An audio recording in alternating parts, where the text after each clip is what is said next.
ఆ ఊరి పేరు ఎంతమంది చూడండి టేకంట. ఆ ఊళ్ళో ఒక పాస్కర్ ఉన్నారంట. ఆ పాస్కర్కి ఒకే ఒక అమ్మాయి ఉందంట. బైబిల్ ట్రైనింగ్ చేసిన అబ్బాయి ఎవరైనా ఉంటే పెళ్లి చేద్దామని చెప్తారంట వాళ్ళ నాన్నగారు.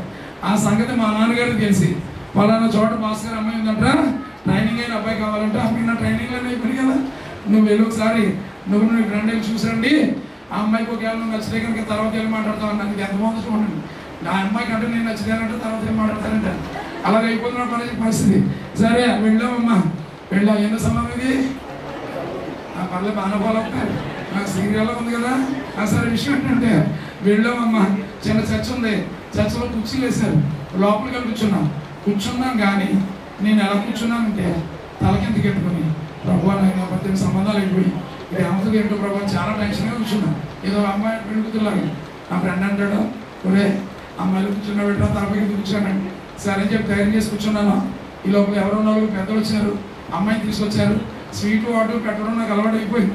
సరే ఎన్ని అయిపోయిన తర్వాత ఎప్పుడు వెళ్ళిపోదామని నేను చూస్తున్నా.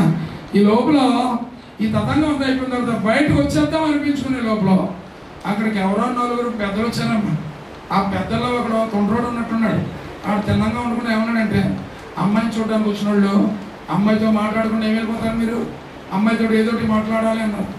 ఎవరిని? నన్ను. అసలే టెన్షన్గా పైగా కూర్చున్నా. ఏం మాట్లాడదాం, ఇవన్నీ అవసరం ఏంటో బాబు మాట్లాడడం కదా, మా ఫ్రెండ్తో అంటే అంటాడా, అందుగా తప్పిలా కనపడలేదురా, ఏదో అడిగి పర్లేదు అన్నాడు. ఇంకా తప్పని పరిస్థితులు అడగవలసి వచ్చింది. ఎందుకు తెలిసిన ఆ పెద్ద మనిషి కొంచెం వేసున్నాళ్ళండి, ఎంత చెప్పినట్టు లేదు, కొంచెం పట్టులో ఎలా ఉంటారు పెడుసుకుల్లో.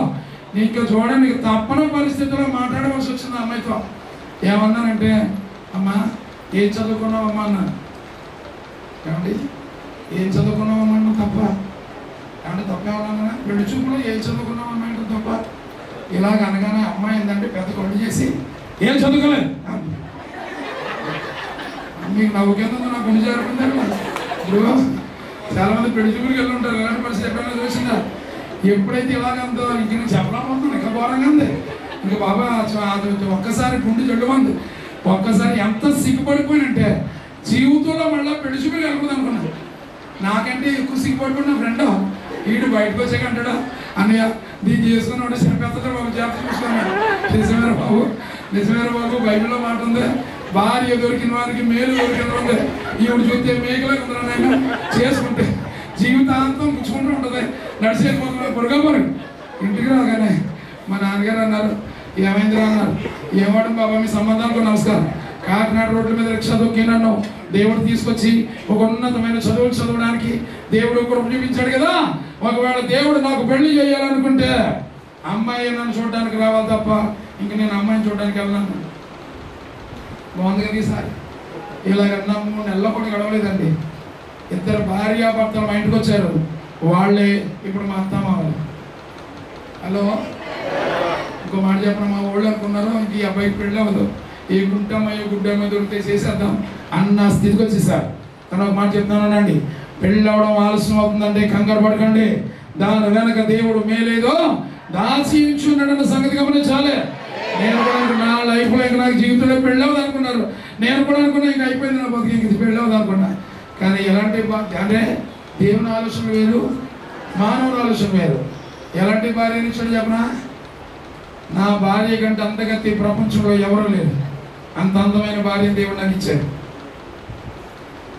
అలాగే ఇప్పుడు బాబా అలాగే ఏది ఊహించుకోకుండా నా భార్య నాకే అనుకోండి, ఎవరికి అందలేదు నాకు ఎందుకంటే ఎందుకంటే ప్రతి భర్త ఏమనుకోవాలి, నా భార్య కంటే అందగతి ప్రపంచంలో ఎవరు లేరు అనుకోవాలి. ప్రతి భార్య ఏమనుకోవాలి, నా భర్త కంటే అందగాడు ఈ భూమి మీద ఎవరు లేడు అనుకోవాలి. అలా అనుకోవాలి బైబిల్ ప్రకారంగా. అలా అనుకోండి, ఏ ప్రాబ్లం ఉండదు కలిసినగా. దేవునికి స్తోత్రం. చక్కని భార్యని ఇచ్చాడు. అంత మాత్రమే కాదు కానీ 2 కొడుకులు కూడా ఇచ్చాడు. ఇప్పుడు నాకు 2 కొడుకులు, ఒక భార్య. దేవునికి స్తోత్రం. హల్లెలూయా. ఒక భార్య అంటే నవ్వుతున్నాను, నాకు ఒకే భార్య. దేవునికి స్తోత్రం. రైట్. ఇలాగేనండి, ఇలాగా ఏమండి అందమైన భార్య మాత్రమే కాదండి. ఈ రోజు నేను ఎక్కడికి వెళ్ళకూడదు, ఇంట్లో ఏసీ కూర్చుంటే నా భార్య నేను పెంచేస్తుంది. ఎందుకో చెప్పనా, నా భార్య జీతం నెలకి సుమారు 1,10,000 రూపాయలు. ఓకే, ఆమె గవర్నమెంట్ ఎంప్లాయీ పనిచేస్తుంది. సరే, ఆవిడ జీతం చెప్తే ఎలాగైపోయి నా జీతం చెప్తే ముందు వెళ్ళిపోతాను. ఓకే, దేవుడి జీతం అది. ఓకే, అలాగని చెప్పి నేను గొప్పని కాదు సుమా. ఇదే కాకినాడ రోడ్ల మీద దిక్కులేని వాళ్ళు రిక్షా దొక్కుతూ బ్రతుకుతున్నాను నేను అనుకునేవాడిని. ప్రభువా జీవితంలో డొక్కు సైకిల్ కొనుక్కోగలను ఆయన, కొత్త సైకిల్ కాదు డొక్కు సైకిల్ కొనుక్కోగలను నా జీవితంలో అనుకున్నాను. ఈరోజు నేను వేసుకొచ్చిన కారు సుమారు 7 లేక 8 లక్షల రూపాయల కారు. అది కూడా నేను కొనుక్కున్నది కాదమ్మా, గిఫ్ట్ ఇచ్చిన కారు. ఎవరు ఇచ్చారని అడిగినా మా ఆవిడే. ఎందుకంటే నేను తిరిగి మామూలుగా ఉండదు. ఎందుకంటే ఇంకా ఎక్కడెక్కడో బళ్ళి మీద తిరుగుతుంటే నీకు ఎలా పనిచేయదు, నీ కారు ఉండాలని చెప్పి డొక్కు కారు ఒకటి ఉండేది. ఆ కారు తీసి పడేసి సంఖ్యకు కొత్త కారు కొనిచ్చారు. ఈరోజు దేవుడి కొరకు నేను అనేక ప్రాంతాల్లో నా అప్డేట్లు చూసే వాళ్ళకి అర్థమవుతుంది. సరే, ఇలాగా దేవుడు చక్కని కుటుంబం ఇచ్చాడు. నేను అనుకున్నా ఎక్కడో బైబిల్ కాలేజీలో పనిచేయడం ఏంటి, మనమే సొంతంగా బైబిల్ కాలేజీ పెట్టాలని 2005వ సంవత్సరంలో బైబిల్ కాలేజీ ప్రారంభించాను అమలాపురంలో. అప్పటి నుండి కొన్ని వందల మంది సేవకులకి ట్రైనింగ్ ఇచ్చి అనేక ప్రాంతాల్లో వారి సేవలో ఉన్నారు. ఇప్పటికీ కూడా బైబిల్ కాలేజీ రన్ చేస్తున్నాం అమలాపురం ప్రాంతంలో. కనుక ఈ పరిచర్యలో ఇలాగ నేను చాలా బిజీగా దేవుని పరిచర్యలో బిజీగా కొనసాగిపోతూ ఉండగా ఒక ఘోరమైన యాక్సిడెంట్ అయింది.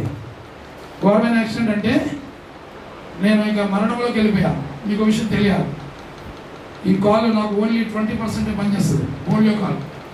నేను టీచింగ్ చేసిన సభల్లో సంఘాల్లో వాకింగ్ చెప్పిన ఈ కాల్ మీద ఎక్కువగా నిలబడి చేయాలి. ఈ కాల్ బాగుంది కనుక.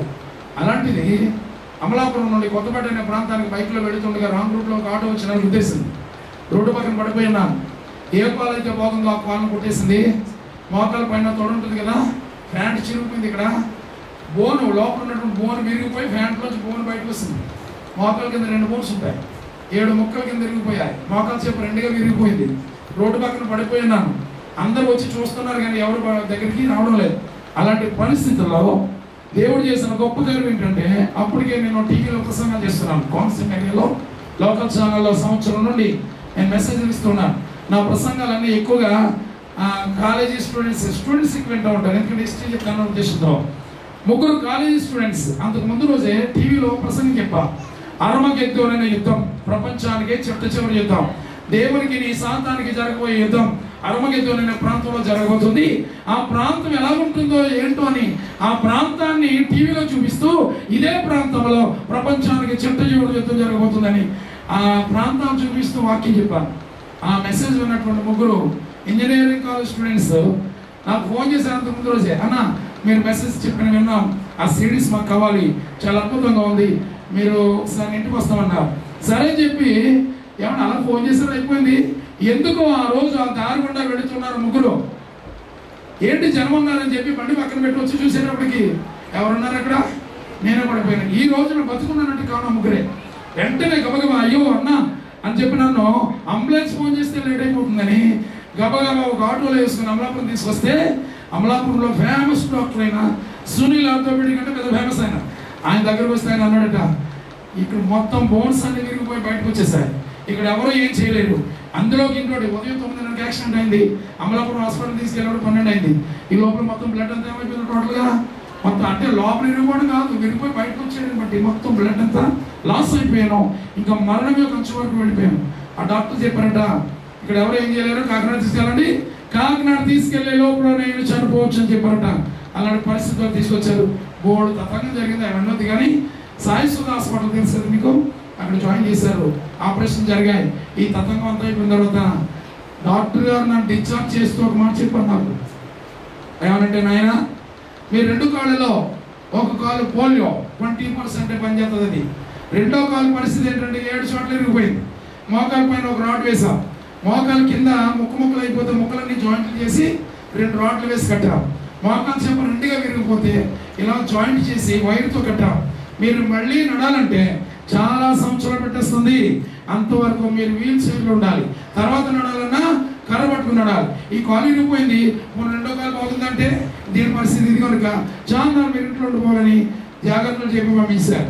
ఇంటికి వచ్చేసిన తర్వాత వినండి, కోనసీమలో వందల మంది సేవకులు, వేల మంది విశ్వాసులు కన్నీళ్ళుగా చేర్చి ప్రార్థన చేశారు. నాయన ఈ సేవకుడు సంఘానికి సమాజానికి అవసరం, ఎలాగైనా మళ్ళా తిరిగి యథావిధిగా నిలబెట్టినని వారు ప్రార్థన చేశారు. డాక్టర్స్ అన్నారు సంవత్సరాలు ఇంట్లో ఉన్నారు, కానీ సంవత్సరం తిరగకుండానే వెయ్యి చేయలేదు, కర్ర లేదు, ఏమీ లేదు.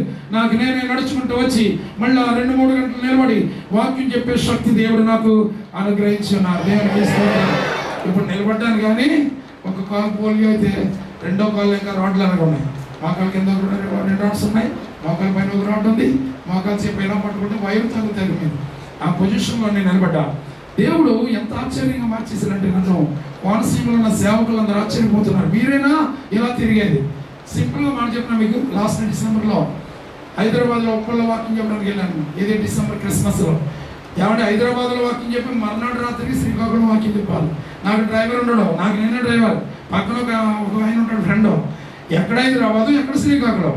హైదరాబాద్లో వాకింగ్ చెప్పిన మరుక్షణం జస్ట్ టిఫిన్ చేసి కోరిక మర్నాడు రాత్రికి వెళ్ళా శ్రీకాకుళం వచ్చి వాకింగ్ చెప్పడానికి మళ్ళీ అక్కడ నిలబడ్డా. ఇది కేవలం దేవుని యొక్క మహాకృప మాత్రమే. ఇందాక ఉదయం చెప్పాను కదా, ప్రతిరోజు నిద్ర వస్తే కారు పక్కన పెట్టడం, దాంట్లో పడుకోవడం, మళ్ళీ బయలుదేరి ఇంటికి వెళ్ళడం. ఇలాంటి పరిస్థితుల్లో దేవుడు నన్ను వాడుకుంటున్నారు. ఇవన్నీ మీకు ఎందుకు చెప్పానంటే ఏదో నన్ను చూసి మీరు జాగ్రత్త ఖచ్చితంగా మీ మీద ఒక బాధ్యత ఉంది.